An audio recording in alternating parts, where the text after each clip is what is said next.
What is going on, everybody? It is Mr. Andrews. It is Friday, May 22nd. Again, just kind of flying through this month of May already. This is the last week and the last live video that I'll be doing. I don't know if there's anybody else after me, but if you haven't heard, like throughout this whole week, this is the last week of live streams that we will be doing. But we're still available next week to kind of help you guys out if you need us to go over something a little bit more specifically, or if there's just one part of Blizzard Bag assignments that is still a little confusing. These are going to start being collected starting today from last I heard from Miss Yingling, and they'll be collected through next week as well. So let's make sure we're trying to get these things finished as much as possible. Dimitri, I see you joining us. So welcome. Good to have you here, sir. We'll get started in just a little bit, but primarily what this stream is going to be going over is the last assignment in your Blizzard Bag, that being assignment number 12, called the Fourth Branch of Government, or it's like the Fourth Branch U. And just before I went live here, I did just post something on Facebook for 6th grade, and I'll post it for 7th and 8th grade as well in case they might need it. But it's kind of my version of that table that we'll get to in this assignment in just a little bit. I know that table may have been a little difficult to understand or to kind of really understand what is being asked for us to do. And some of the other videos that I've done, the one I posted late last night may have went up early this morning. That was for the 7th grade because unfortunately we had to. Yes, this is the last day for live streams. The last day for live streams. Like I said before, we'll be available in next week as well to maybe address particular or certain questions you guys have, but it's the last week of live streams, so we may still upload some videos that go over other parts of the assignments if you guys got questions. But what I was getting at is, again, on Google Classroom, what I just posted for you guys 6th grade is a completed table, again, kind of my version of it to kind of help make sense of that blank table for the 12th assignment, the Fourth Branch U. Because it was asking, okay, the 3 other branches of government, who is the person in each, and kind of what is their job, what's the likelihood you'll come into contact, and can you influence these people and stuff like that. And it'll make more sense as we get going into the assignment. But I think we normally do give about 5 or so more minutes so people can start joining us, and hopefully have a couple more, and then we can get started with the assignment. But I hope you guys are all doing well. Hope you guys are staying safe. Again, it's already May 22nd, which is crazy to think about. But yeah, I hope you guys are staying busy, even though some things have been changed from our state level, still be careful out there. If you guys do go out into any kind of public places like restaurants, things like that, do what you need to do to stay safe. But yeah, it still kind of blows my mind that we're already just about through May. All right.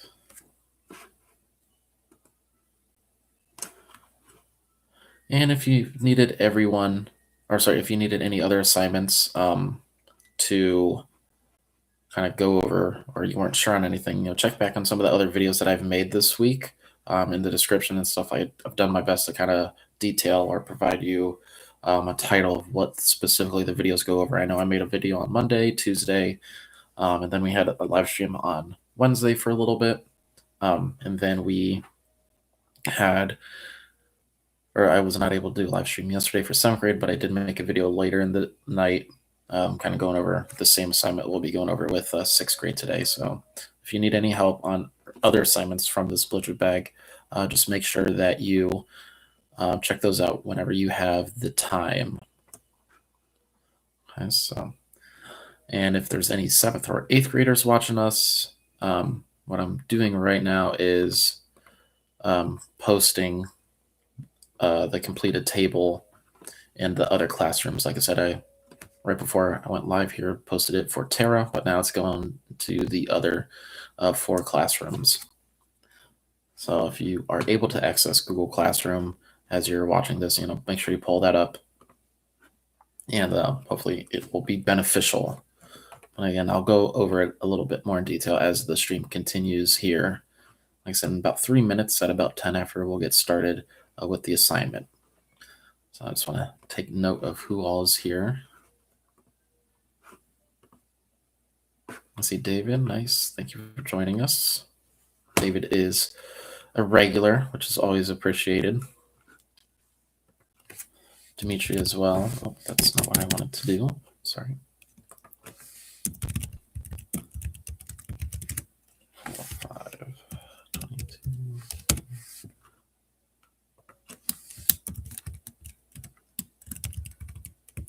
And if you hear anything in the background, like my twins screaming or yelling, we are in the very beginning of trying to transition them to a regular kind of toddler bed.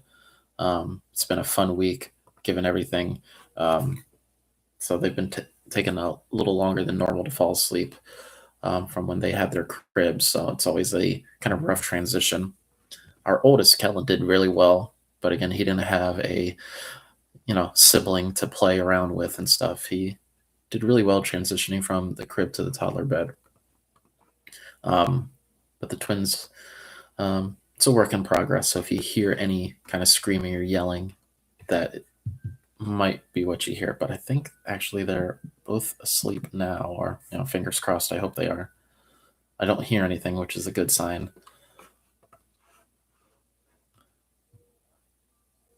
Let's do a quick check on them on my phone.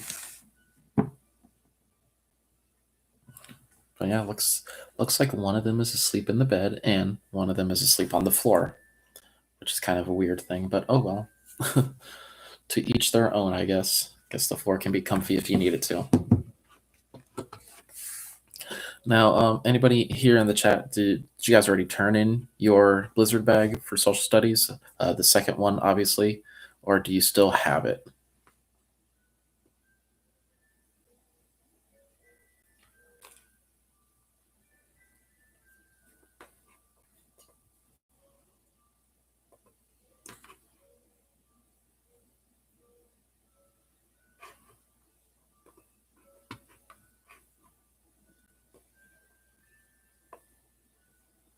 Because if you don't have it, I mean, I think, David, I heard that you may have turned yours in already, or we're in the process of getting yours turned in. Yeah, okay, cool, David. So if you do have it still, bring it with you. And David, you might be able to help out some classmates that are in the chat here since yours is all done. But again, we're going to focus on assignment 12 with the fourth branch, U. That's like the name of it, the fourth branch, U. So again, please have that ready. And if you're able to, head to Google Classroom so you can get my copy of the completed table. That's going to make the activities for this very easy, I think, are a lot more easier than if you kind of had to dig this up on your own, or if you had to kind of complete this on your own. So we're about to get started with assignment 12, the fourth branch U. So it starts with this little group of people on the left-hand side and then kind of goes into this reading about participating in your democracy. And I think I saw that we have Lucas join us. Lucas, good to see you here, sir. About to start assignment 12. It's called the fourth branch U. Okay? So participating in your democracy. You may not feel like part of the government, but you are. The dem in the word democracy comes from the Greek word demos, meaning people. But how can one person have an impact on a government as huge as ours? Well, lots of ways. Emailing or phoning government officials, joining a community group, writing to the newspaper, and voting are just a few ways Americans can participate in their democracy. If you understand how the government works and you've got a bit of savvy about where your opinions will have the most impact, you can be an active member of the, quote, fourth branch of our government, meaning the citizens. Hi, Kennedy. So again, we've spent a lot of time, that first Blizzard bag was really focusing on these three branches of government, being the executive branch, okay? Then we had the legislative branch and the judicial branch. I mean, again, maybe sounding repetitive here, but we kind of saw what the responsibilities were, who was involved in each, and this whole of this idea of checks and balances, okay, to make sure that not one branch becomes too powerful. Now, the last kind of check or the last way to limit what those other branches are capable of doing is this kind of fourth branch, meaning the citizens. We're that last check against those three main branches of government.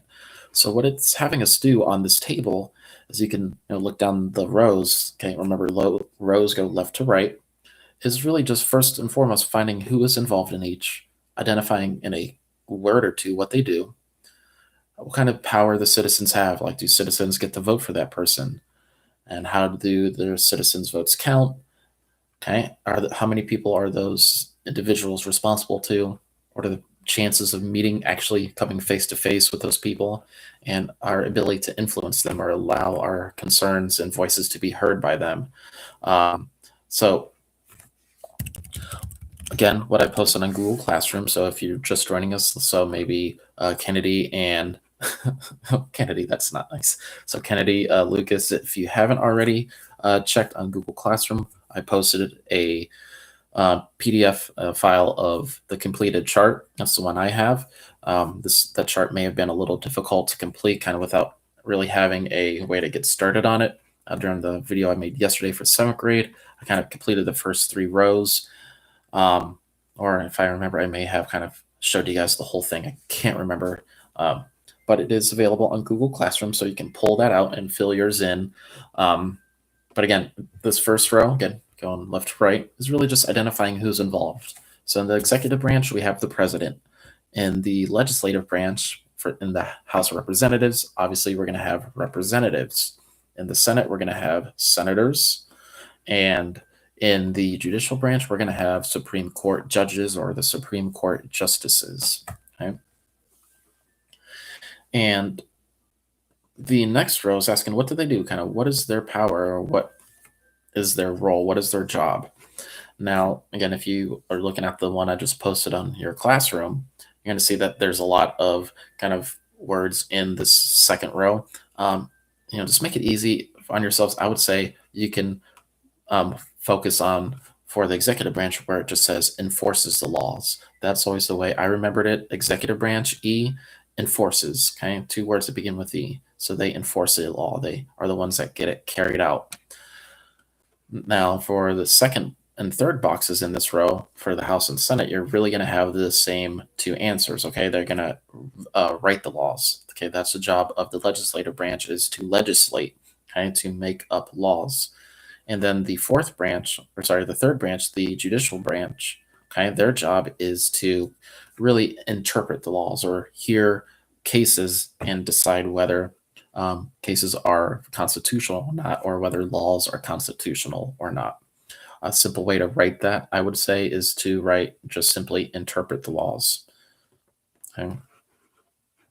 Of the 3 main branches of government, I would say that the judicial one is probably the most difficult to understand or to wrap your head around, just because it's really just 9 people, 9 Supreme Court justices who are supposed to remain impartial, so not supposed to have any kind of bias when they're doing their job. They're supposed to just look at the Constitution and look at these like court cases and decide, is this against the law of the Constitution or does it follow it?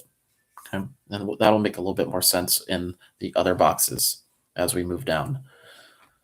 So far we've identified who's in each branch, kind of what they do.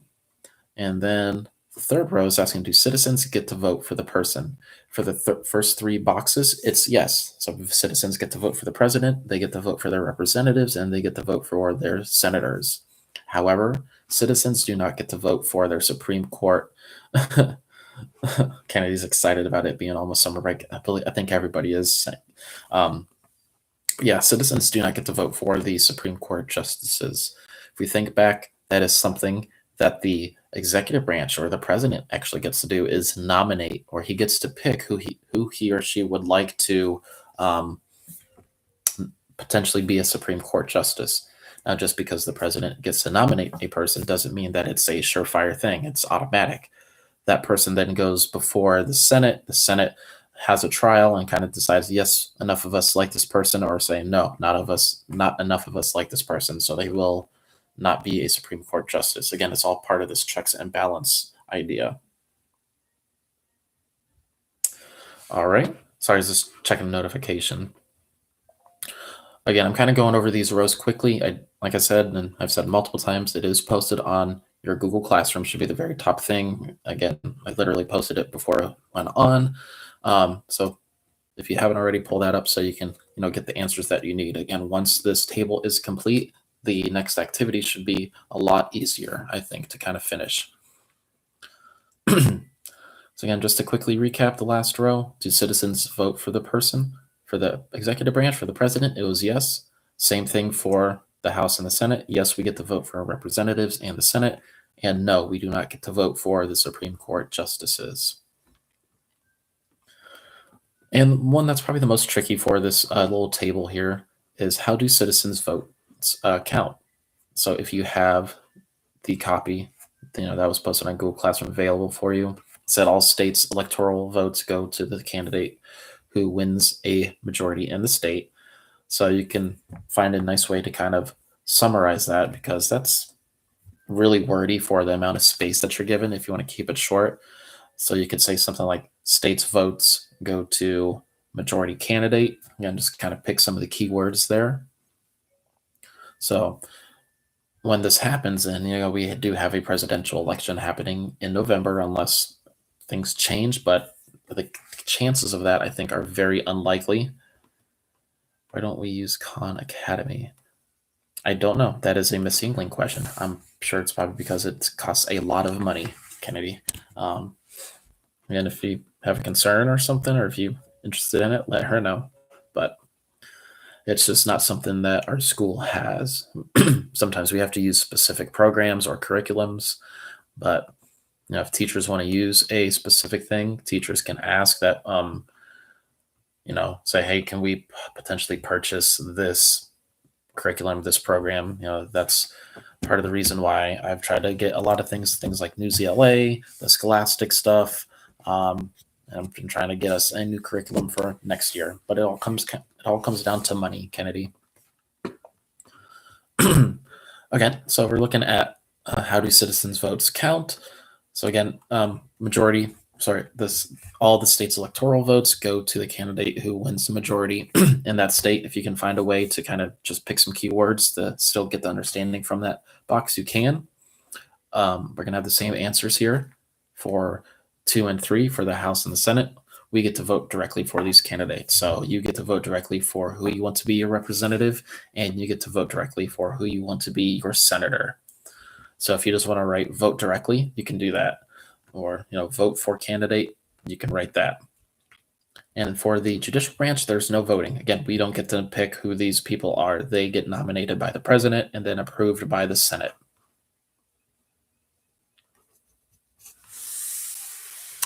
Yeah, I don't know, Kennedy. Again, that would be a Miss Yingling question. She can answer a lot better than I can for you. All right, as we're making our way down, now we're looking at how we're responsible to how many citizens. So how many citizens is each person in that first row responsible for? Okay, so you could say that the president is responsible for the entire United States population, that representatives are responsible for those citizens who live in their district. Senators are responsible for people in their entire state, because remember, there's 2 senators from each state. The number of representatives for each state depends on the population, the total number of people living in a state. And you could say that the Supreme Court justices are responsible to every United States citizen.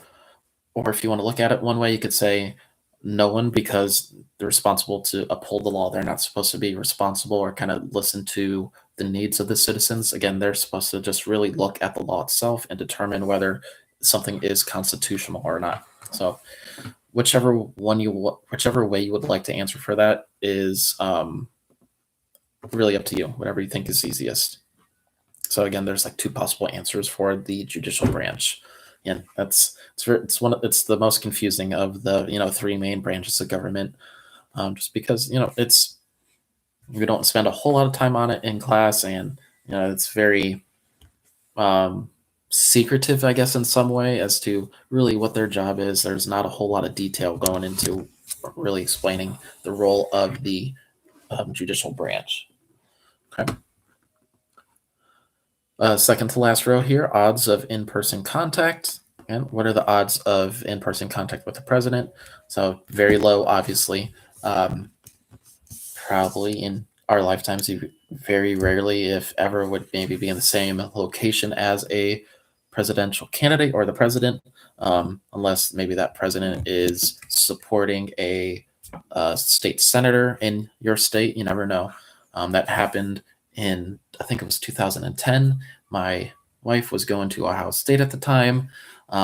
President Obama and his wife were there, trying to support a state senator who was running, if I remember correctly, and they held like a rally there. So I actually did get to see President Obama and his wife Michelle in person. I didn't get to like go up and talk to them, obviously, but they were hundreds, probably thousands of feet away because there was a lot of people there. But you got a very low chance unless they come to kind of your school, your area.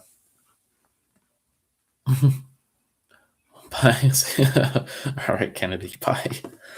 But yeah, it's a very low chance again of meeting the president. But again, maybe you're lucky. Maybe they come to your university someday or something like that.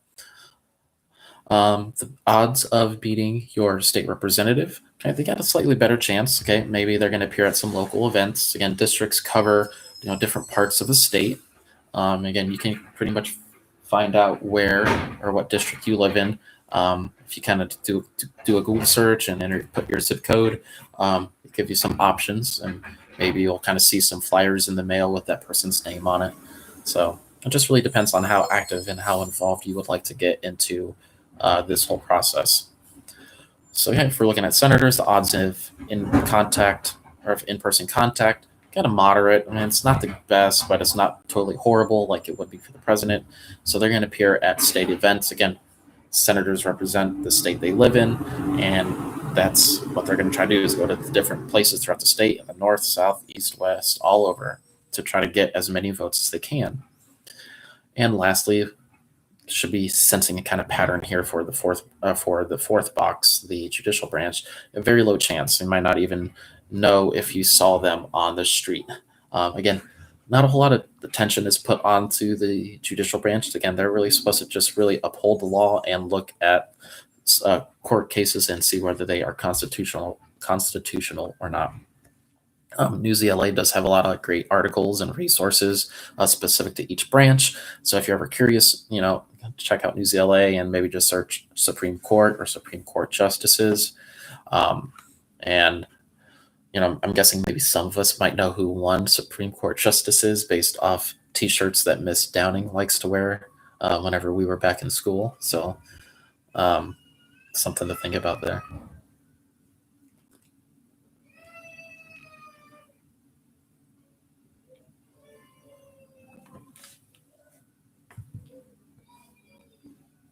Oh, sorry, guys. Give me 1 second. I think my son, Kellen, is freaking out because the garbage truck is finally coming. Okay. So give me 1 second, guys. I am going to head upstairs. I'll be right back.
sorry that it's here.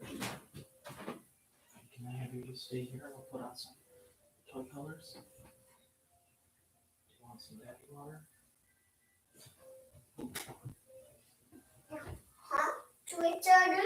Yeah, we'll just stay on the couch, okay?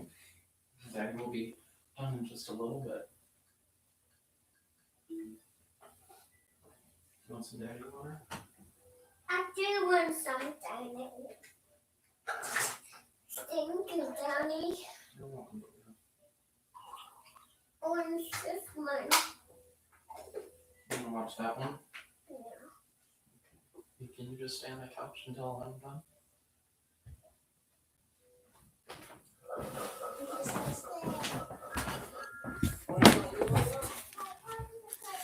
Alright guys, I'm sorry. Like I said, garbage truck kind of freaked Kellen out, so he is up, but he is hanging out in the living room. Alright, so we'll get back to the assignment here. Like I said, I think we're just about finished looking at this little table. Again, the odds of in-person contact with the president, very, very low. Got slightly better chances with your representatives and your senators, and a very, very low chance of meeting a Supreme Court justice. Again, not very recognizable if you were to see like a picture of them, unless you are, up to date on politics and kind of know who's who and stuff like that.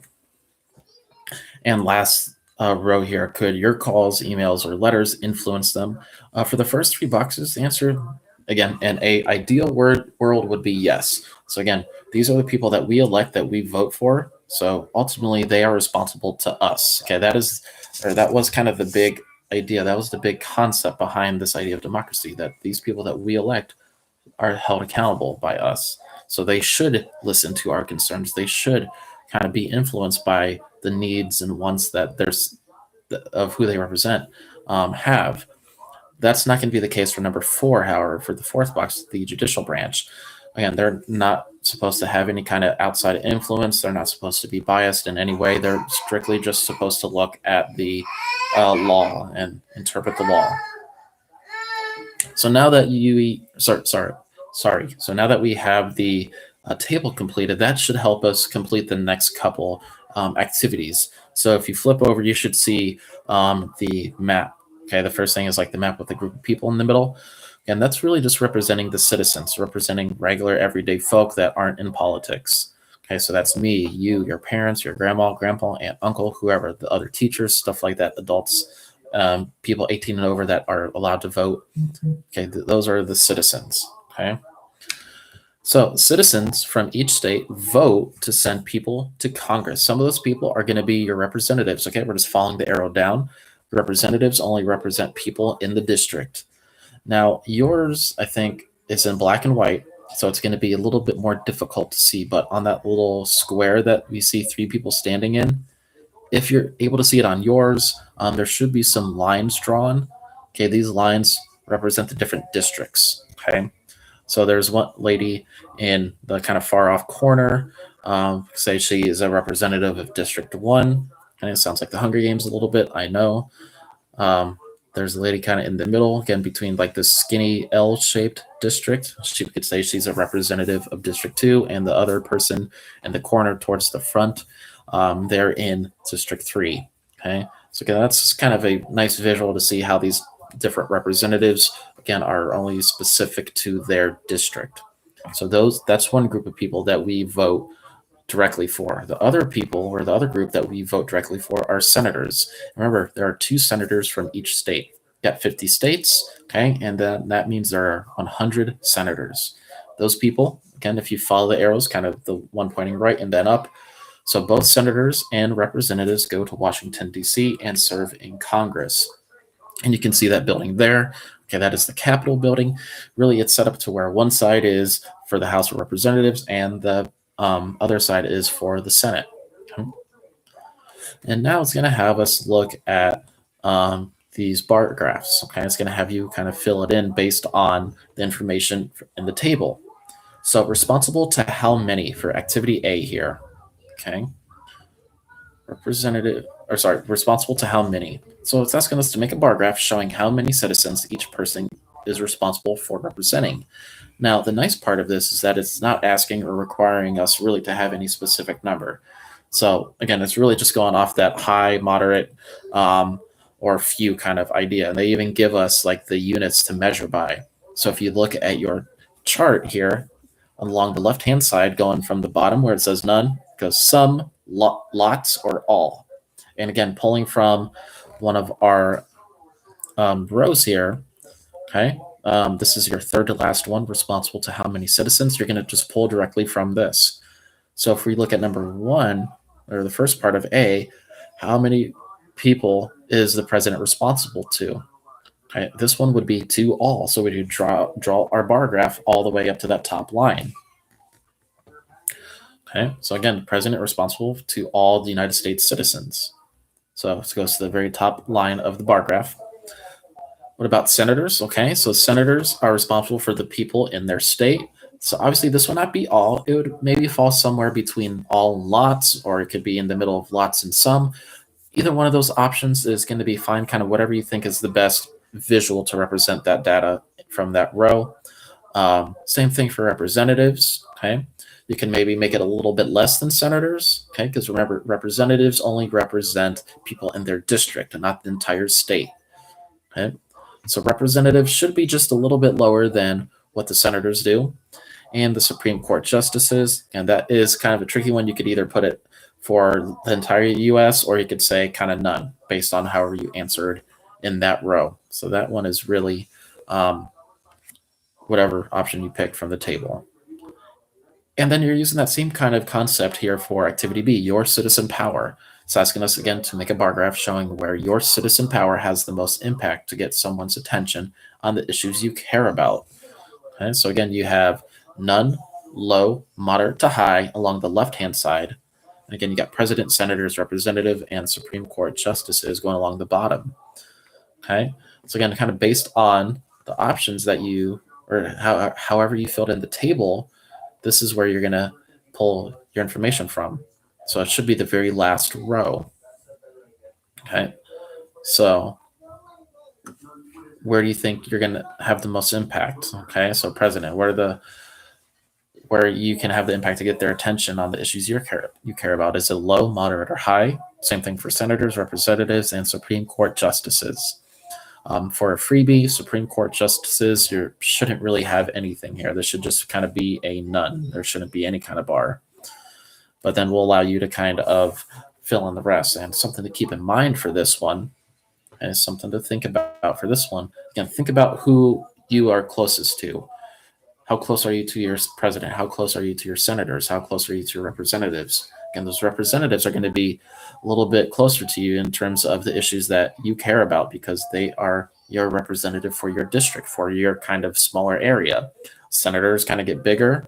Okay, they cover this citizens for their state and the president for the entire United States population. So that may be a nice little clue there in terms of really trying to identify or find the best way to complete this bar graph. But again, use the information that we did or that we completed or that you were given for your table. Okay, so for the last part here of assignment 12, okay, we got a couple like scenarios, and I'll kind of go through this one and go over some of the questions along with you guys. I'll do three. That's normally what I've been doing is the first three examples, then kind of leave you guys to look at the rest and kind of take that same approach. So we're going to help out our friend, this dude in the top right corner whose name is Wally. Okay, so it says, who are you going to call? Not the Ghostbusters, unfortunately, but let's see what we can do about Wally here. So it starts off, Wally cares a lot about a lot of issues, and he has decided to make a full use of his citizen power. So Wally doesn't quite understand how the federal government works. Wants us to check over Wally's letters, emails, and phone calls to make sure he targets the right person and doesn't embarrass himself. So first, we need to decide what Wally should do with each of his proposed communications. Tell him by circling or put a check next to the correct picture. And if you find something wrong, tell Wally what the problem is. And if not, tell him good job. Okay, so the kind of big picture, the main thing I want us to focus on for this activity, again, as we help Wally, is to really make sure we understand who he is like talking to, who is he calling out, or who is he calling to, and what is he asking that person to do. For this one, you're really going to be using the first two rows of your table. So who is responsible, or sorry, who's involved, and what do they do? Those first two rows are going to help us with this activity. Okay, so who's involved and what are they responsible for? What do they do? So let's look at this first one together. Okay, let's look at this first one together. Dear Mr. President. Okay, so he's talking to the president. And we know that the president, again, they enforce the laws. Okay, so that's what the president does. They enforce the laws. So he says, I believe it is very important to find cures for more diseases. Too many people are suffering because there is no way to make them better. Please write a law to create a new center for researching new cures. Sincerely, Wally. Okay, so this sounds harmless enough. Doesn't seem like he's asking the president to do any kind of crazy thing, but what is he asking the president to do? If you look through this example, again, it's to the president. He's asking the president to write a law. That last sentence, please write a law to create a new center for researching new cures. Now, if we look back to our table, is this something that the president does? Does a president write the laws? No, a president does not write the law. That would be up to a senator or a representative. So unfortunately, Wally is not thinking very clearly here, or maybe he just doesn't know. So we would put an X, put a check, or circle the trash can icon, okay? So this first example, again, gets thrown in the trash. So then it asks, here's the problem, Wally. So what are we going to say to Wally? Okay. President doesn't write laws. That would be a representative or senator. And again, if you want to shorten it, keep it simple, keep it short, that's fine. You can say president does not write laws. Okay. And this is not something that the president is responsible for, is writing laws. They are simply there to enforce the laws, to make sure that something is getting followed or something is getting carried out. So again, let's take that same kind of mindset. Let's take that same approach for numbers 2, 3, and the rest. Okay, for number 2. So he's writing an email on this tablet. Okay, it says to Bob Smith at thesenate.gov. Okay, this makes us think that it is a senator, perhaps, from Wally. Subject is drug abuse. Okay, so he starts, Senator Smith. I'm worried about some of my friends who are getting into drugs. Drug abuse is a big problem in our country, and it causes problems for a lot of people. Please find a way to enforce the drug laws more effectively so dealers will be caught. Thank you, Wally. Okay, so let's first identify who Wally is writing to. So he's writing to a senator. Okay, if we go back to our table, senators and representatives, their job is to write or to legislate laws. They do not enforce the laws. So right now, Wally is 0 for 2. We would put a check, circle, or an X near the one that has the little delete icon, that X button. And again, the problem, Wally, is that the senator does not enforce the laws. They write the laws. Okay. So again, senators do not enforce laws.